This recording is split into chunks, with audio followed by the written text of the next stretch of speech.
Allez, on continue les interviews du Grand Forum du Patrimoine. Je suis maintenant avec le seul, l'unique, le vrai, on ne le présente plus.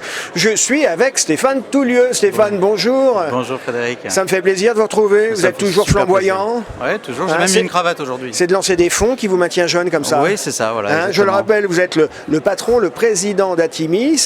On va parler d'un petit fonds là, que vous avez lancé, Atimis Gen Z, mais avant j'aimerais qu'on fasse un point sur un autre de vos bébés qui a bien grandi, c'est Atimis Millennial puisqu'il a 5 ans. Absolument, absolument. Atimis Millennial, un fonds générationnel, à un moment où on ne parlait plus des fonds thématiques, même si la vague est revenue, eh bien on a pris ce risque de lancer un fonds qui s'appelle Atimis Millennial. Moi quand vous avez lancé ça, je trouvais que vous surfiez un peu sur les phénomènes de mode, je me suis dit ce truc-là va durer 18 mois et puis il va tout fermer.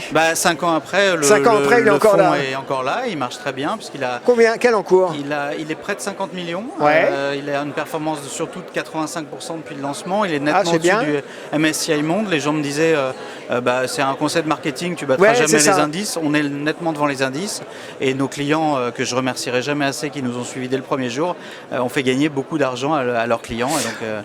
On rappelle ce qu'il y a dans le portefeuille de ce Atimis Millennial. C'est quel type de valeur? C'est monde? C'est international? C'est monde, c'est international. Alors c'est très américain pour l'instant. C'est à peu près 75% aujourd'hui des États-Unis. C'est un peu logique. C'est un peu logique. C'est facile de trouver des belles affaires aux États-Unis.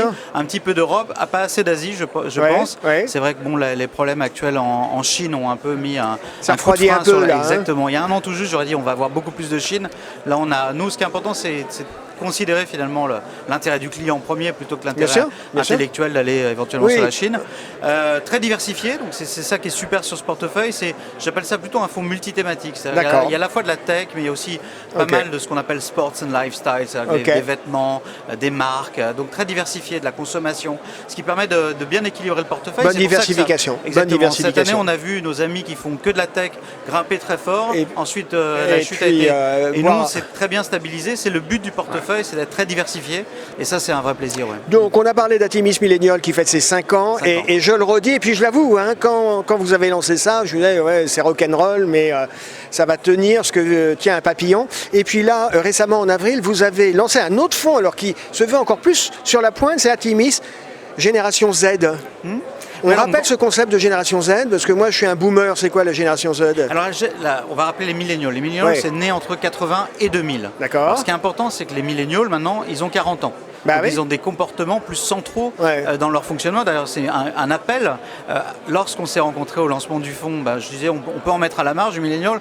Maintenant, on est dans le cœur de la consommation. Donc, Atimis Millennial, c'est pour le cœur d'une allocation. C'est vraiment important à dire. Et Génération Z, c'est quoi? Et la Génération Z, c'est né après 95. C'est une génération qui est peut-être plus tonique. C'est une génération qui a ses particularités. Alors, sur Millennial, on était pionnier en France. Il y avait déjà des fonds aux États-Unis. Sur Gen Z, on est pionnier au monde, à ma connaissance. Peut-être qu'on va trouver dans un coin quelqu'un qui a fait la même chose. Mais en tout cas, on est très en amont là-dessus.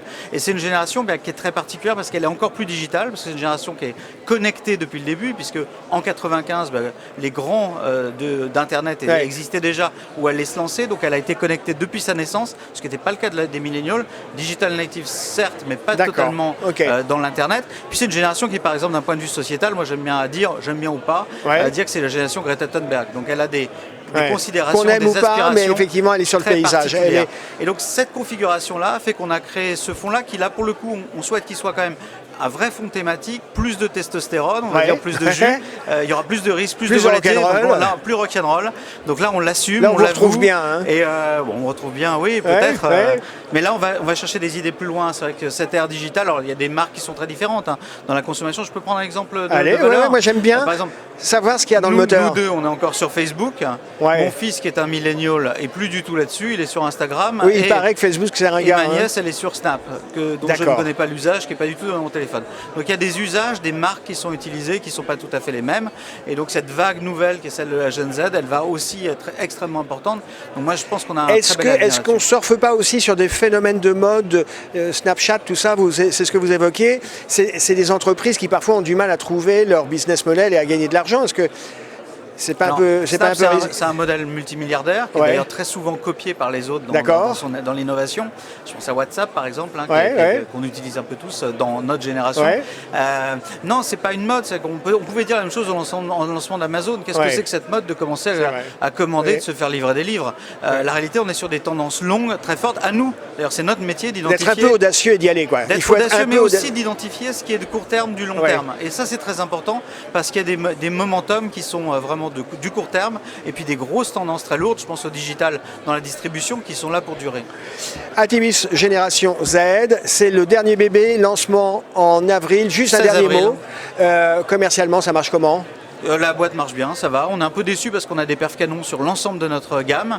Et donc il faut en mettre un petit peu plus parce que il y a comme ça des pépites avec des véhicules qui ont de belles performances et puis qui restent un peu dans l'ombre. Oui, le cœur de l'objection, c'est de nous dire les marchés sont chers. Et c'est vrai. Bien sûr. Mais ils sont chers pour tout le monde. Il y a 5 ans, quand on lançait Millennial, vous me demandiez les marchés sont-ils chers? Je vous disais oui aussi, et on est à plus 85%. Et puis à un moment, il faut y aller. Je pense qu'à un moment, il faut y aller. Il faut y aller. L'histoire prouve que c'est le temps et pas le timing qui est le meilleur allié de la performance. C'est vrai. Ceci étant dit, le meilleur moment pour investir, c'est quand on a de l'argent. C'est une phrase de Sir John Templeton que j'aime beaucoup.